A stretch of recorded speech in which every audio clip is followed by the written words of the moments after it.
শুরুতেই আমার ভিডিওর শর্ট ক্লিপসটা দেখে নিশ্চয়ই বুঝে গেছেন এটাও অনেক আগের একটা ভিডিও, মানে আমার বার্থডের দিনের কিছু অংশ হচ্ছে আমি শেয়ার করছি।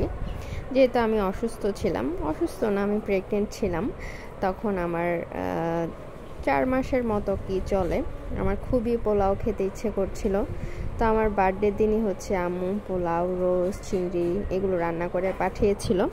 আর যেহেতু তখন আম, কাঁঠাল, লিচু এগুলোর সিজন ছিল, লিচি একদমই নতুন নতুন বের হয়েছে, দেখতে বুঝতে পারছেন লিচিগুলো অনেক বেশি ছোট, একদমই প্রথম বের হওয়া।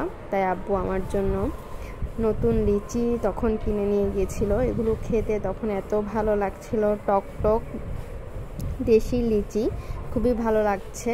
আর সাথে দেখেন কত বড় বড় 2 লিটার 2 লিটার 4টা হচ্ছে কোক নিয়ে গিয়েছিল।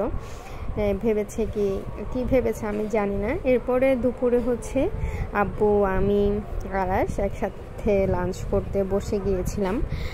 আমার বার্থডের দিন হচ্ছে এটা আমার জন্য অনেক বড় একটা সারপ্রাইজ ছিল, সেটা আমি পরের একটা ভিডিওতে শেয়ার করব আপনাদের সবার সাথে। এরপর এটা হচ্ছে সেদিনের বিকালের একটা ক্লিপস। আব্বু চলে গিয়েছিল দুপুরে লাঞ্চ করে। আরাশ যে কী পরিমাণ কান্না করেছে ওকে দেখলেই বুঝবেন।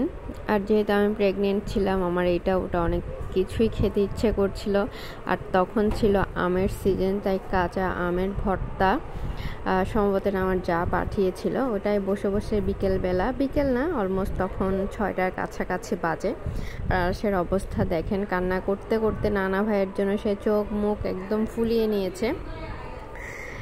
তখন আর শোয়ার অথবা কোনো কিছু করার টাইম ছিল না, তাই একটু মা ছেলে কোয়ালিটি টাইম স্পেন্ড করছিলাম। তখন দেখেন দিন অনেক বেশি বড় ছিল। আর এগুলো হচ্ছে রাতের বেলা আমার শাশুড়ির জন্য আমি অল্প খাবার পাঠিয়েছিলাম, দুপুরে উনি খেয়ে নিয়েছিল আমার আব্বু আস্তে আস্তে, তাই ওনার জন্য অল্প করে উনি খেতে পারে মতো ডিনারটা আমি এখান থেকে পাঠিয়ে দিয়েছিলাম।